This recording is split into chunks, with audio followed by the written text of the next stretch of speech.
morning, Rocket Kids. I'm glad you could join me today. Here I am at Rocket Baptist Church, and we have been looking at the 10 Commandments.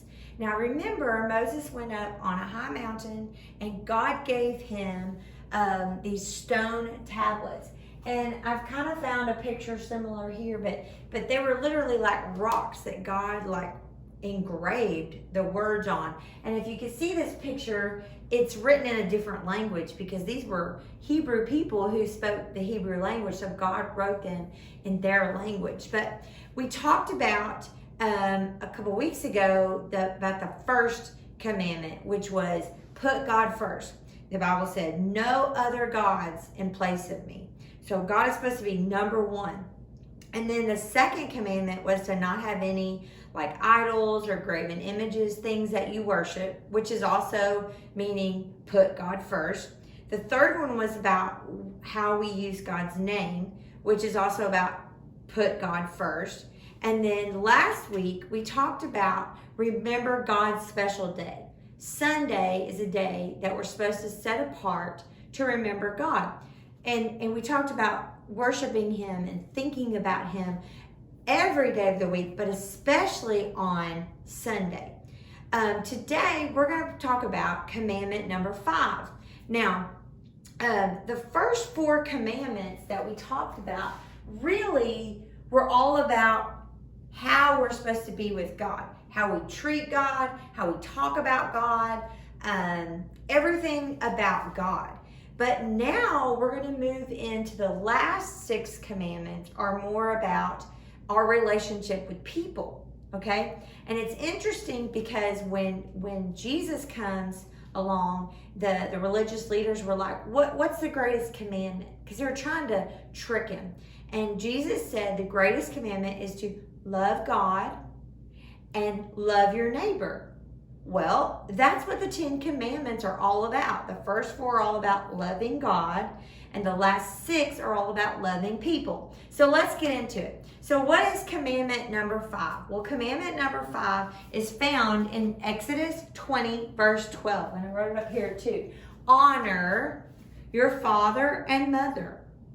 Then you will live a long time in the land the Lord your God is giving you. So what is honor?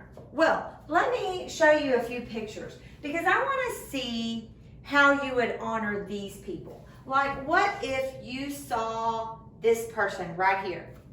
JoJo, I think her last name is Siwa, right? If you saw JoJo Siwa, what would you do? Okay? And I've got a couple of questions here that maybe will help you to determine what you would do if you saw each of these people, okay? So, would you be polite? Probably so. Like, she's a celebrity. She's got lots of money. She's really famous. Like, she could maybe get you on TV.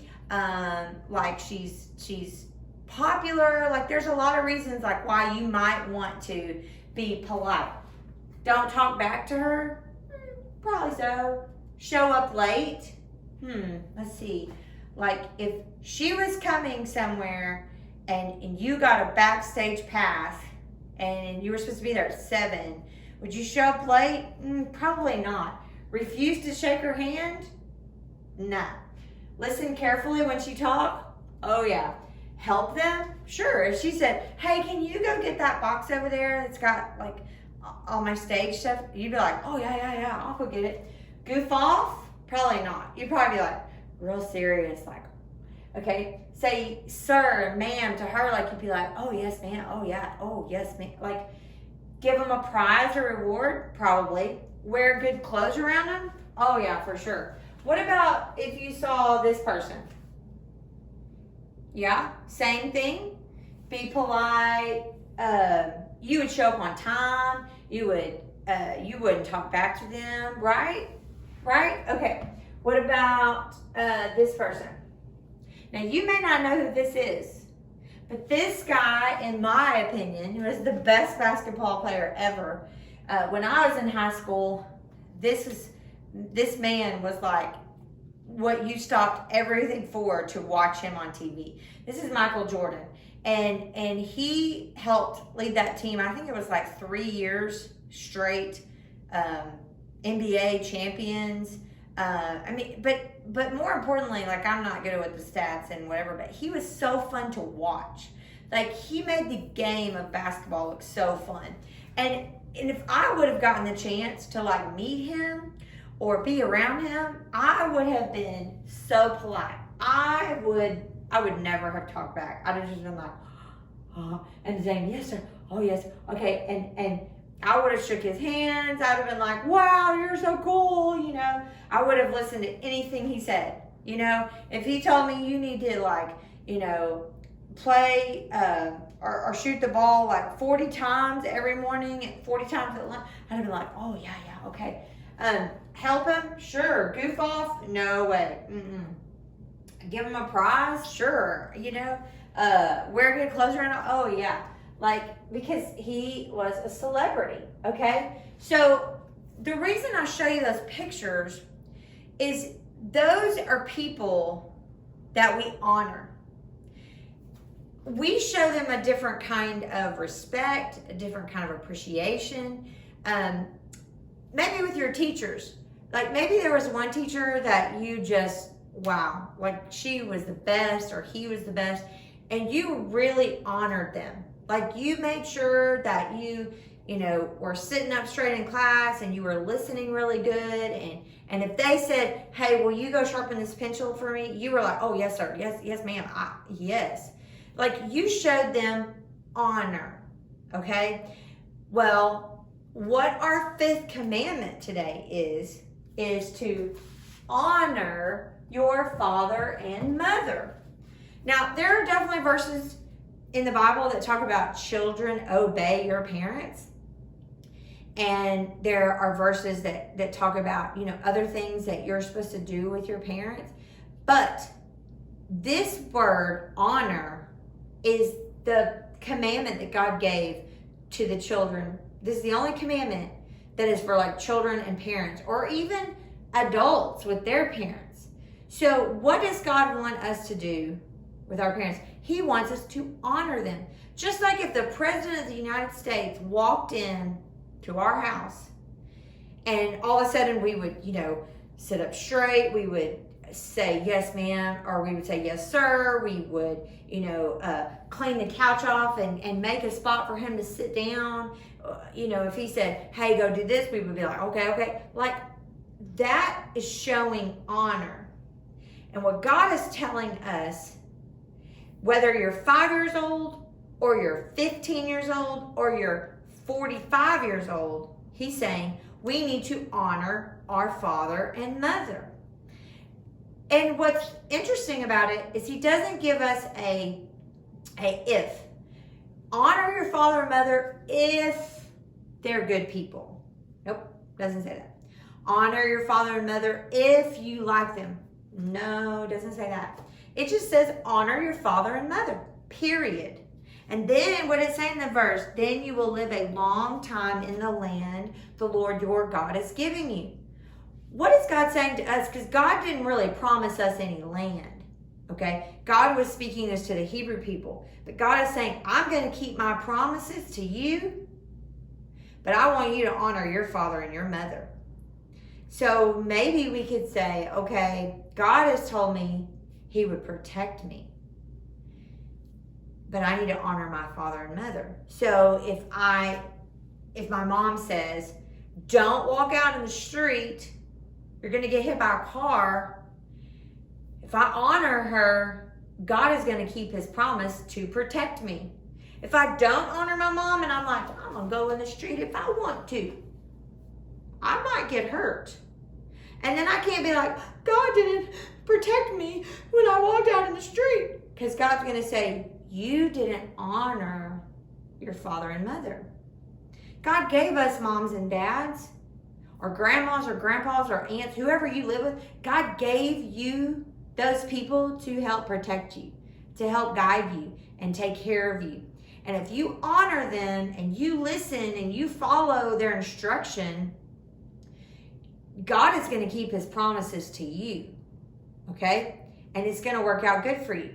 So let's talk about a story in the Bible where somebody honored their mom or dad or whoever God gave them to be their guardian, okay? We're going to talk about the story of Ruth. Now, this is one of my very, very favorite stories in the Bible. First, because it's a woman. Second, because it's a story of love. You know, I love stories about love. I know. Okay, so the story starts off with a woman named Naomi.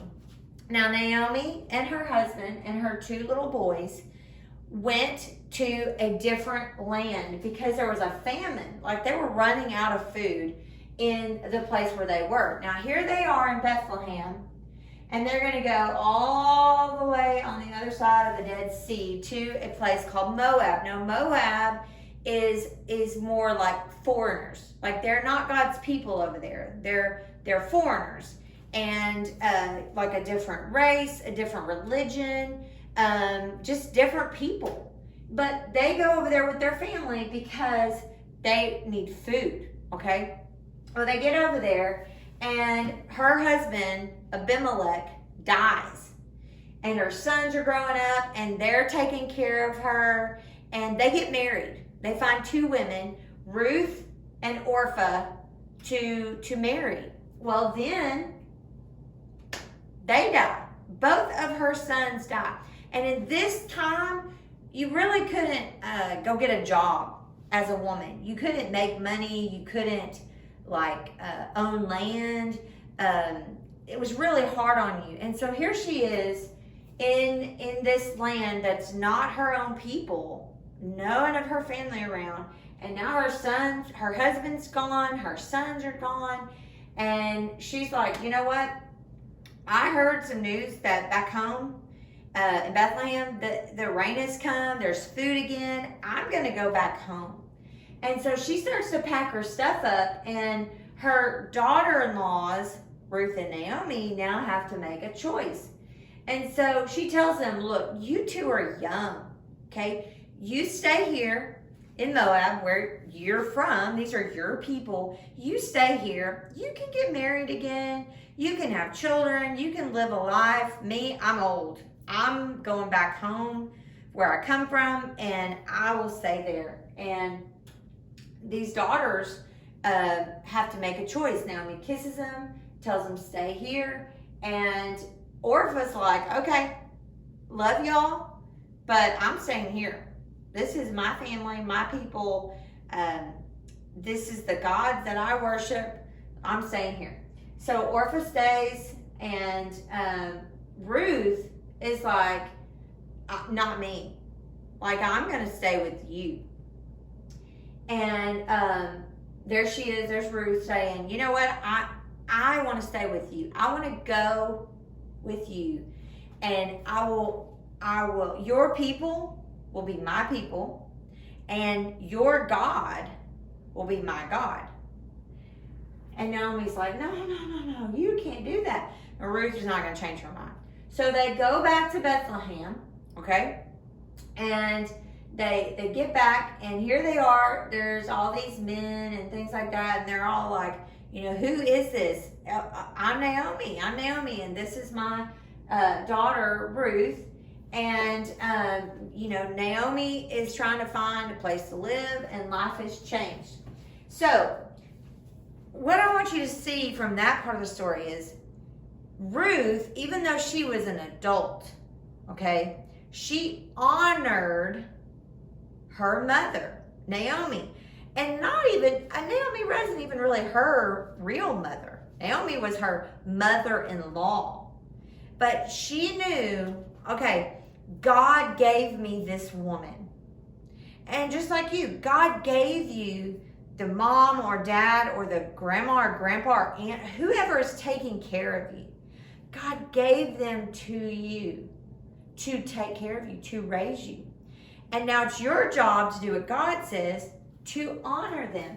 And so we see how Ruth honored her mother by going with her. And not only that, now we're going to see in the second part of the story, she takes care of her.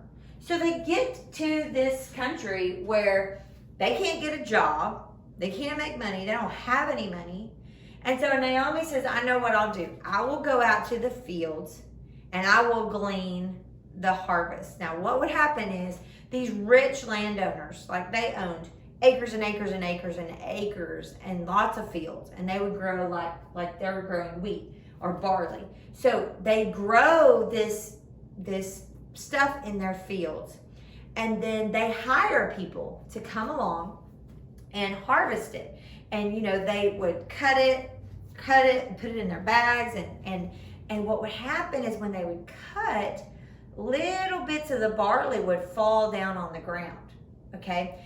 And the poor people who didn't have a job, were supposed to be allowed to come in and go behind and get whatever was left and glean and get, and if they just got a little bit of barley, they could go home and they could make a little bit of bread so they'd have something to eat for that day. Well, Ruth knew this is really hard work, and I'm only going to get a little bit of food, but I've got to feed Naomi. Like, she's old, she can't work. So she goes out to this field and she works every day. Well, the owner of the field is watching her, okay? And he sees how she is, and the other servants and the workers, they watch her and they see what she's doing. And Boaz, the landowner, he's like, wow, what is she doing? And he takes notice of her. He's interested in her, even though she's a foreign woman. And so he starts to tell them, look, don't just drop a little bit when she's behind you. Drop a lot. Like, make sure she gets enough. Why? Maybe because he saw the way she was taking care of her mother-in-law. Okay? This is a lesson for us, because we need to know that God knows your mother. He knows your father. He knows the people you live with. He knows what they're doing and how they treat you. And he knows how you fight about stuff. But he also knows what you're doing. And God says, honor your father and mother. And if you do, he's going to give you what he promised to give you. He's going to bless you. Just like this girl, this poor foreign girl, okay? He blesses her. Boaz starts to invite her to come over and eat with them, okay? Long story short, okay? She starts getting more and more and more food and bringing all this food, and Naomi's like, okay, somebody's giving you some extra treatment. Well, I don't want to tell you the whole story, but I will tell you, she ends up marrying Boaz, okay? This poor foreign girl who comes to this land where she doesn't know anybody, but she honors her mother and honors and honors and honors her. And she ends up marrying Boaz, and they have a baby. And this baby is named Obed. And Obed becomes the grandfather, or the great-grandfather, I think it's the grandfather, of King David. And King David has a son and a son and a son. Anyways, Jesus, our Savior, comes from that line of family. So this woman, this foreign woman, who's not one of God's people, she was like the great-great-great-great-great-great-great-great-great-grandma of Jesus. Why? Why did God pick her? She's not a Hebrew. She's not a Jew. She's not one of God's people. Maybe because he saw the great way she honored her mother-in-law.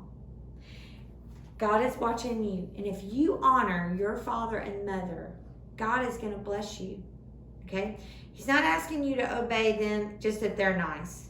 He's not asking you to honor them if they do what you say. He's saying honor them, no matter what. Now, I know some of you are saying, but Miss Miranda, you don't even have a dad. Like, your dad left you. You know what? I believe that God still wants me to obey this command, to honor my father and mother. And so when I talk about my father, I will tell the facts. I will tell the truth. Like, yes, he did leave us. Yes, he is not around anymore. Yes, he won't answer our letters. But I don't talk about him in mean ways. I don't say mean words about him. I don't disrespect him. I try to honor him because that's what God wants me to do. Okay? Some of you have great dads, great moms. Some of you don't. And I understand that. And it breaks my heart for you. But God has given you somebody, whether it's an adoptive mom or dad, whether it's a grandma or grandpa, whoever is raising you, God wants you to honor them. Okay? Now, some things that you can do. First of all, these things on this list.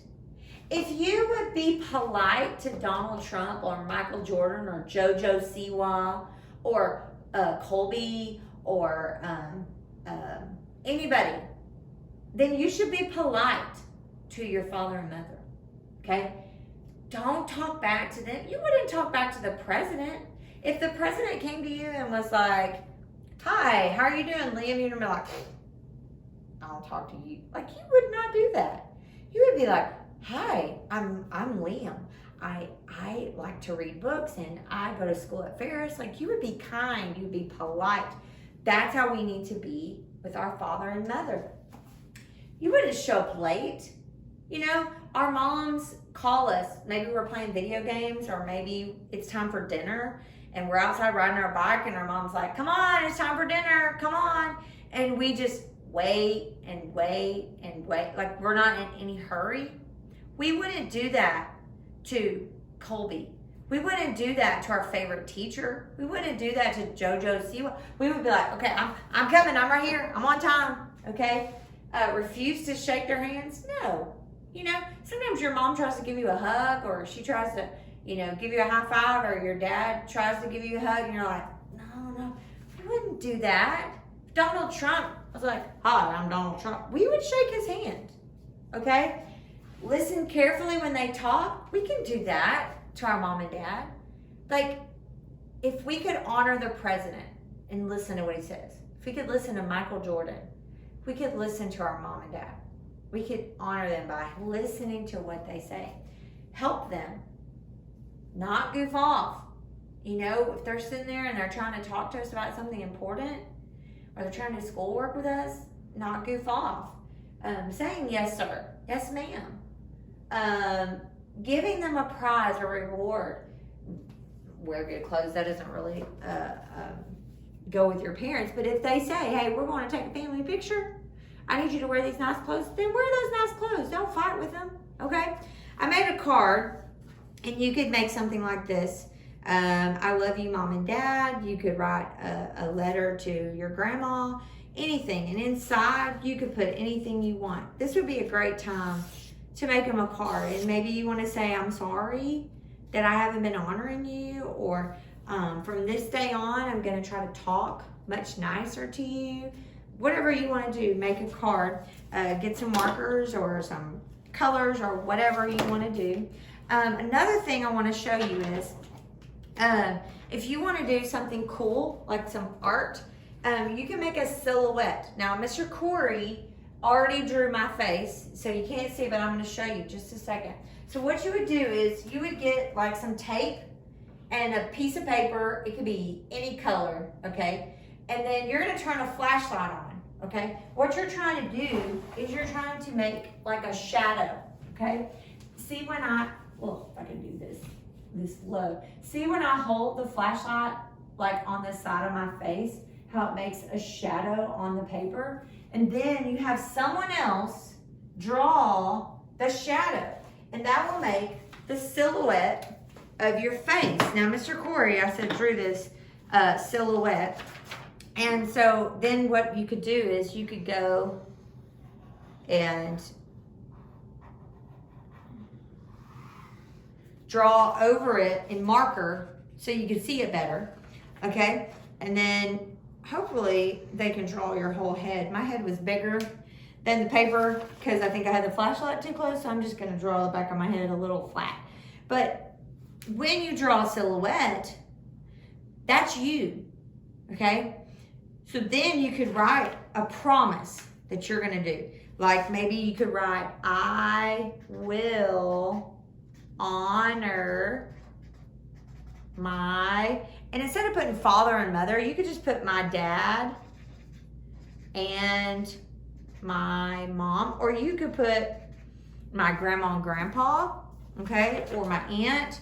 I will honor my mom and dad. And then hang that up, because that's you. That's you saying, this is what I am going to do. I am going to honor my father and mother. I'm going to obey God's commandment to do that, okay? Remember, here's our poster. We're halfway through the 10 Commandments now.